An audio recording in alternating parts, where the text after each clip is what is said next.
जय हिंद प्रिय बच्चों। मैं विजय सर फिर लेकर आ गए हैं आपके लिए क्लास 10th बायोलॉजी का सेट 2। जो ऑब्जेक्टिव आपके जो 50 उत्तर देने होते हैं 100 में से 50, तो हम 50 क्वेश्चन ही लेकर आ रहे हैं ताकि आप 50 क्वेश्चन का सेट देखिए और देखिए आपको कितना नंबर आ रहा है। क्विक रिवीजन के तौर पर बायोलॉजी शुरू कर रहे हैं सेट 2। चलिए, पहला क्वेश्चन है कि ग्रहणी भाग होता है। देखिए ध्यान दीजिए, ग्रहणी और ग्रसनी में अंतर होता है। ग्रसनी हो गया मुख्य गुहा में, ठीक ना। ग्रहणी है ड्यूडेनम की बात कर रहा है, ठीक ना। तो ये हो जाएगा हमारा कहाँ पर, छोटी आंत में। तो ये आंसर हो जाएगा छोटी आंत, ठीक है ना।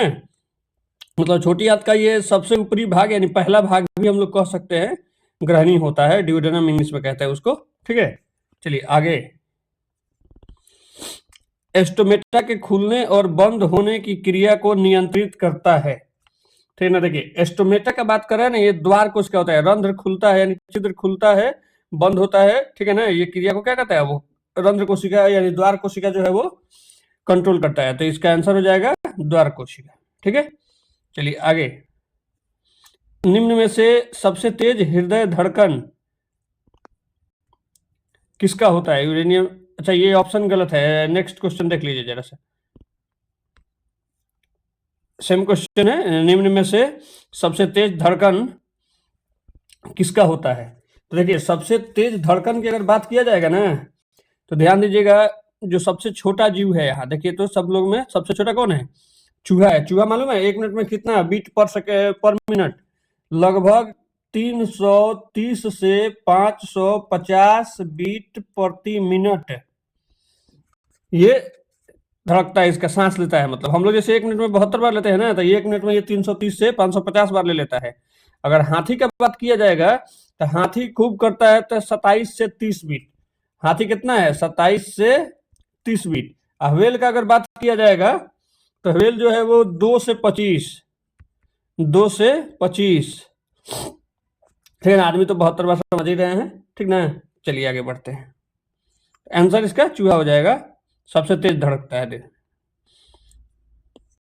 पौधों में उत्सर्जी पदार्थ है। देखिए कुछ पौधों में गोंद निकलता है, टैनिन भी निकलता है, रेजिन भी निकलता है, अर्थात इनमें से सभी हो जाएगा, ठीक है। चलिए आगे, डायलिसिस मशीन द्वारा रक्त का शुद्धिकरण प्रक्रिया का देखिए डायलिसिस मशीन किसका शुद्धिकरण कर रहा है, रक्त का। रक्त यानी हीमो डायलिसिस, आंसर डी, ठीक है। चलिए आगे, चालनी नलिकाएं पाई जाती हैं। देखिए चालनी नलिका यानी कि जो खाना बन गया उसको लेकर के आ रहा है, तो फ्लोएम होता है, ठीक है। चलिए आगे, आरबीसी का जीवन अवधि 120 दिन 4 महीना, ठीक। कौन सी बीमारी श्वसन तंत्र से निमोनिया, जो बच्चा हांफने लगता है ना, निमोनिया होता है। चलिए आगे, मनुष्य के श्वेत रक्त कोशिकाओं का जीवन अवधि। देखिए वहां अभी डब्ल्यूबीसी आरबीसी पूछा था, ये है डब्ल्यूबीसी व्हाइट ब्लड सेल। तो 12 से 20 दिन या कहीं 13 से 20 दिन भी दिया रहता है, ठीक है। चलिए आगे, निम्नलिखित में से कौन सा संवहन ऊतक है। मतलब संवहन ऊतक का कहने का क्या मतलब है कि ले जाने वाला ले आने वाला, ठीक है ना। तो फ्लोएम लेकर आता है बना हुआ, अजाइलम लेकर के जाता है जड़ से। तो दोनों बी और सी, डी आंसर हो जाएगा, ठीक है।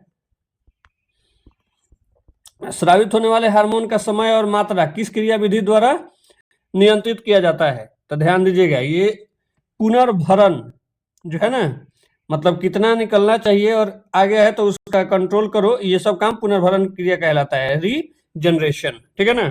चलिए आगे, जड़ का अध्योगामी वृद्धि है, जड़त्व गुरुत्वाकर्षण, ठीक है ना, गुरुत्वानुवर्तन हो जाएगा आंसर, ठीक है। पोन्स, मेडुला और अनुमस्तिष्क किसका भाग है, ये हिस्सा है, मतलब दे रहा है ना यहाँ पे। देखिए अनु माने पीछे मस्तिष्क, तो सीधा तौर पे पश्च मस्तिष्क मारिए, आंसर हो जाएगा, ठीक है ना। चलिए, निम्नलिखित में से कौन सी अनैच्छिक क्रिया नहीं है, मतलब ऐच्छिक क्रिया के तौर पर तो हम लोग किसको बोलते हैं, चबाना। ये सब तो हृदय का धड़कन, ये सब अनैच्छिक क्रिया है, ठीक है ना, चबाना हो जाएगा। आयोडीन की कमी से कौन सा रोग, घेघा रोग होता है, ए। मस्तिष्क का कौन सा भाग शरीर की स्थिति तथा संतुलन का अनुरक्षण करता है। देखिए हम लोग में बैलेंस बनाने से लेकर के ये करने का काम जितना भी रहता है ना, ये सभी अनुमस्तिष्क, सभी जो हम लोग पढ़े ना पश्च मस्तिष्क में आता है, उसका काम होता है। पादप हार्मोन साइटोकिनिन सहायक होता है। सेट 1 में देखिएगा हम बताए थे, ठीक है। तो ये किसका सहायक है? ये वृद्धि हार्मोन है, लेकिन इसमें दे रहा है कि कौन सा वृद्धि? तपरोह के अग्रभाग की लंबाई, तो यही आंसर हो जाएगा। अग्रभाग की लंबाई के लिए साइटोकिनिन जिम्मेदार होता है, ठीक है ना, तो ये हो जाएगा, ठीक है। चलिए आगे बढ़े। खोपड़ी के अग्र सिरे पर स्थित न्यूरॉन को शरीर के विभिन्न भागों से प्राप्त होता है, वो संकेत प्राप्त करता है, संकेत, ठीक है। चलिए आगे। नहीं संकेत, अरे कहने का मतलब कि संकेत में क्या, देखो संकेत में कहने का सेंस कि जैसे कहीं पे चींटी कटा है, कैसे पता चलता है? वो संकेत मिलता है, ठीक है ना, इसीलिए। चलो आगे देखो। ऑटो ग्रंथि को थायरॉक्सिन हार्मोन बनाने के लिए आवश्यक होता है, ठीक है ना, तो इसके लिए आयोडीन का जरूरत पड़ता है, थायरॉक्सिन गर्दन, ठीक है ना। चलिए आगे। लीडिंग कोशिकाएं वृषण में होता है, ये आंख मूंद के मारने वाला है। एस्ट्रोजन स्रावित होता है महिलाओं के, तो महिला वाला कौन सा है यहाँ? अंडाशय है, तो अंडाशय हो जाएगा। इनमें से कौन अंतःस्रावी ग्रंथि नहीं है? देखिए अंतःस्रावी के बाद जब करेगा ना, तो ध्यान दीजिएगा कि ये सब अंतःस्रावी होता है, यकृत जो है वो बाहर वाला होता है, ठीक ना, तो यकृत हो जाएगा, लीवर। निम्न में से कौन पिट्यूटरी ग्रंथि से निकलने वाला हार्मोन है? ठीक है ना, तो एंड्रोजन जो है वो पिट्यूटरी ग्रंथि से निकलता है। चलिए आगे देखिए। मधुमक्खी का डंक एक अम्ल छोड़ता है जिसके कारण दर्द एवं जलन का अनुभव होता है, यह अम्ल है मेथनोइक अम्ल। नेक्स्ट।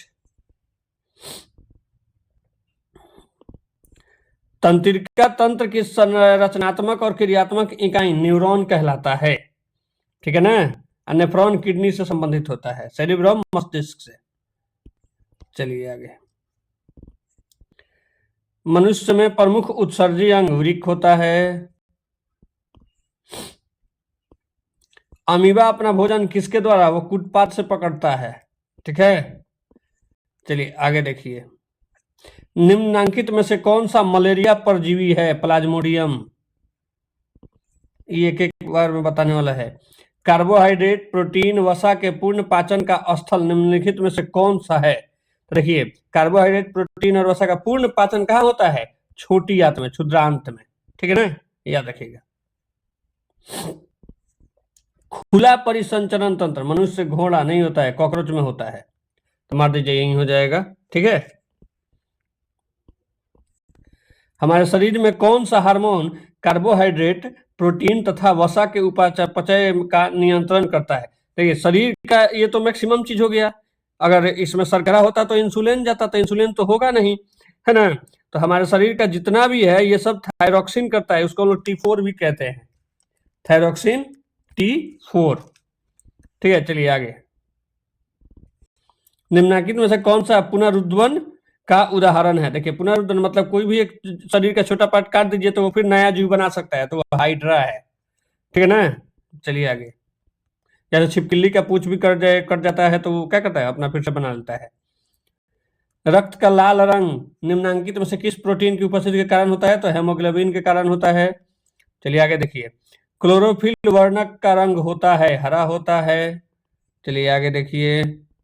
निम्नलिखित में से किससे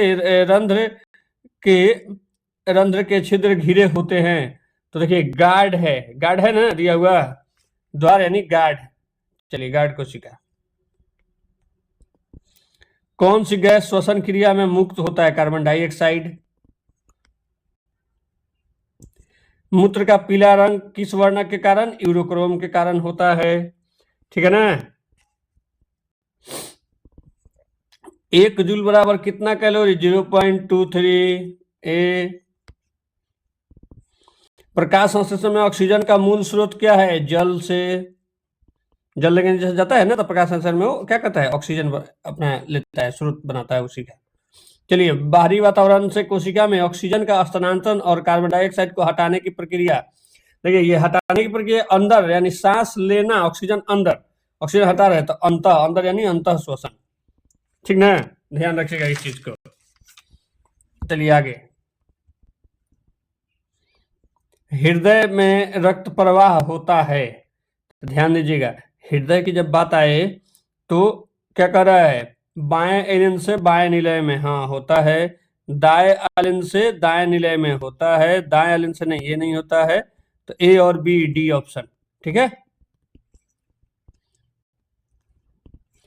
उच्च रक्तचाप की अवस्था को हाइपरटेंशन कहते हैं, ठीक है।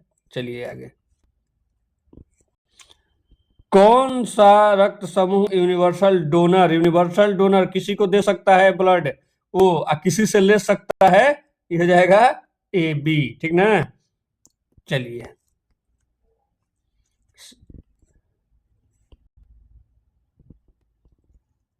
देखिए, अगला क्वेश्चन है, रक्त का कौन सा अवयव घायल स्थान से रक्तस्राव के मार्ग को रक्त का थक्का बनाकर अवरुद्ध करता है, तो ध्यान दीजिएगा, जब ये बात आएगा ना, तो WBC ही है जो क्या करता है, रक्त का थक्का बनाता है। चलिए आगे, मंड परीक्षण के लिए हरी पत्ती पर आयोडीन डालने से पहले पत्ती को एल्कोहल में उबाला जाता है, किसके लिए, क्लोरोफिल को घोलने के लिए, ठीक है ना। अगला देखिए, स्लाइड को सर्वप्रथम कंपाउंड माइक्रोस्कोप में 10x पर देखा जाता है, 10x, आंसर बी। तिलचट्टा का श्वसन अंग ट्रैकिया होता है, जो शरीर पर छोटा सा छिद्र होता है ना, उससे वो सांस लेता है, उसको ट्रैकिया बोलते हैं। गलफड़ा से तो कौन लेता है, मछली। चलिए, निम्नलिखित में से कौन सी एक अंतःस्रावी और बाह्यस्रावी ग्रंथि दो प्रकार की होती है, तो ध्यान दीजिएगा, ये अग्नाशय का काम है, पैनक्रियाज का काम है, ठीक है ना। चलिए नेक्स्ट क्वेश्चन, कौन सी अंतःस्रावी ग्रंथि वृक्क के दोनों ओर उपस्थित होता है, देखिए वृक्क के दोनों ओर ऊपर में थोड़ा सा एक छोटा सा त्रिकोणीय आकार में बना होता है, एड्रिनल कहते हैं उसको, क्या कहते हैं, एड्रिनल कहते हैं, ठीक ना। चलिए 50 क्वेश्चन का सीरीज पूरा हुआ, आप इसको देखिए, बार बार रिपीट करके देखिए, कमेंट करिए, शेयर करिए दोस्तों के बीच, ठीक है। फिर मिलते हैं हम लोग, चलिए धन्यवाद।